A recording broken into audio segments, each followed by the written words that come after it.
Now, with the basic concepts being provided in the previous video, let us delve a bit deeper into the concepts like ethics and morality in this video.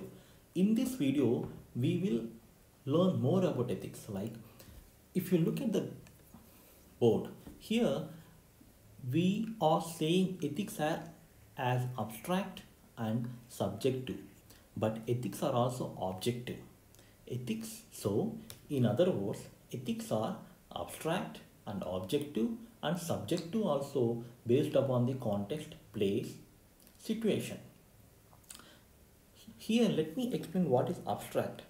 Abstract is something that cannot be perceived by the five senses. Ethics are ideas. They can exist in the thought as an idea. Like ethics are ideas which exist in the thought, but they don't have any physical or concrete existence. So they cannot be perceived by any of our five senses. And subjective, you know it, difference between subjective and objective. Subjective means which is dependent upon an individual, which is mind dependent, and subject specific. As the thought process of individuals is always not objective, ethics changes with respect to the society.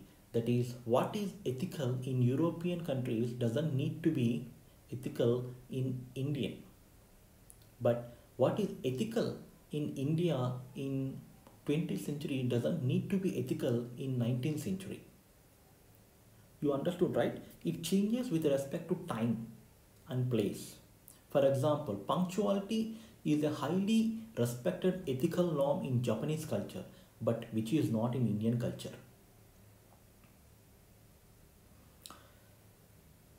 So let us move forward on this topic.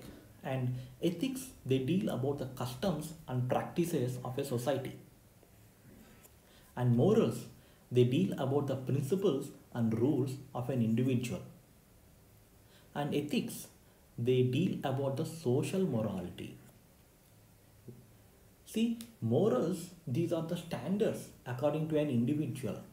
But what are the standards that are applicable to all the social individuals in a society? Ethics deal with these social morality. What is the morality of a society as a community has? You understood, right? So ethics deal with the social morality and morals are the standards according to an individual. Ethics are both universal and relative. Universal ethics like lying is a bad ethic, and dressing and respecting parents, these are all the ethics, universal ethics.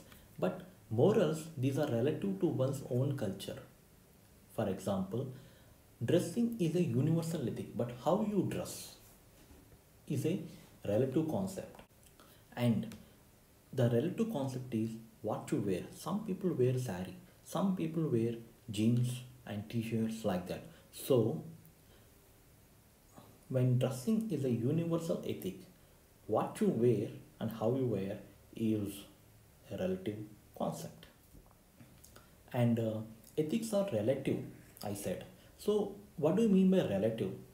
For example, the Purada system, it exists in certain societies, and sleeping in office is considered as a very good norm in certain societies. They assume that yeah, he is doing so much of work and sleeping, he's really tired. But sleeping in office is considered as a bad practice in Indian culture. In Indian, if Indians see any person sleeping in office, they make fun of him. You understood, right? So ethics are both universal and relative.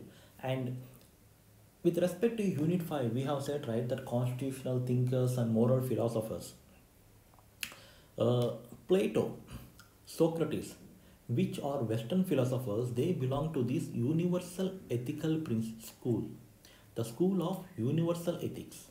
And Aristotle, he belongs to the school of relative ethics. And especially the Indian school of philosophy also belongs to this school of relative ethics.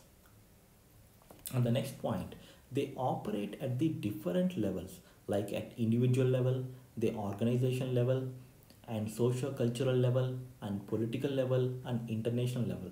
For example, what do you mean by international level? You We do read in international relations in GS paper 2 that non-alignment movement, the principles of non-alignment movement that Jawaharlal Nehru, our first prime minister, has promoted. These are ethics at international level. Panchashil, the agreement between the India and China in 1960s, it is a kind of uh, international ethics, the ethics at an international level. And they affect each other at each level. Let me explain you this. With Raja Ram Mohan Rai example, he established a society, a Brahmo Samaj. What are the ethics of Raja Ram Mohan Rai? They have affected the ethics of the Brahmo Samaj until he is alive.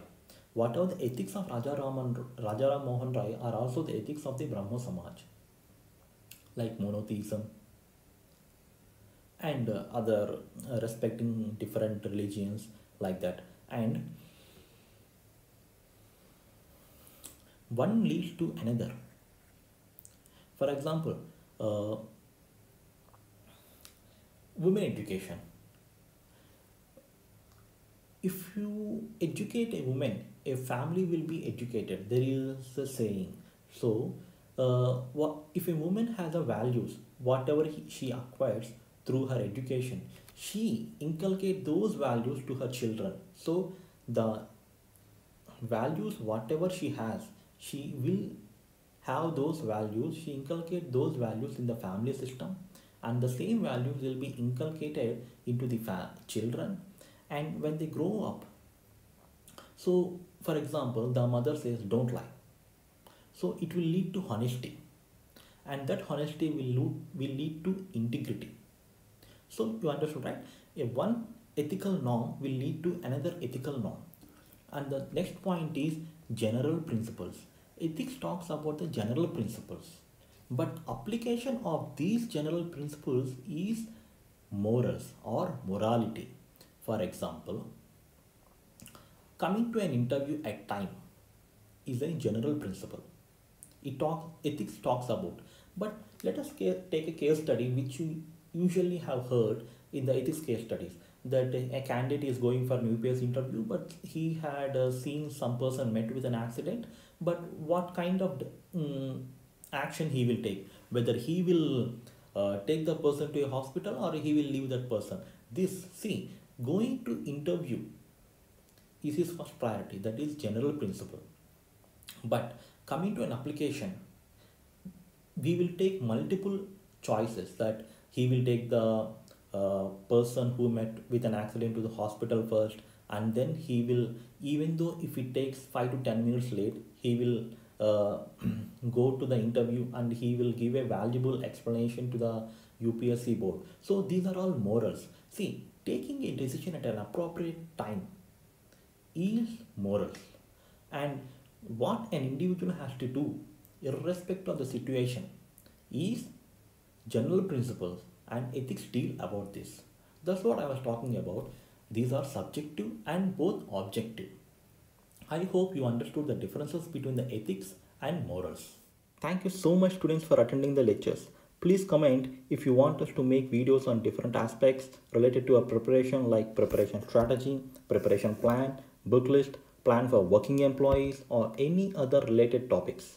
So please comment if you want us to make videos.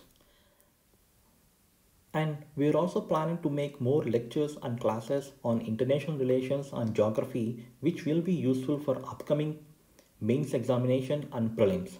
So please don't forget to like, share and subscribe, and click the bell notification icon to receive the latest updates.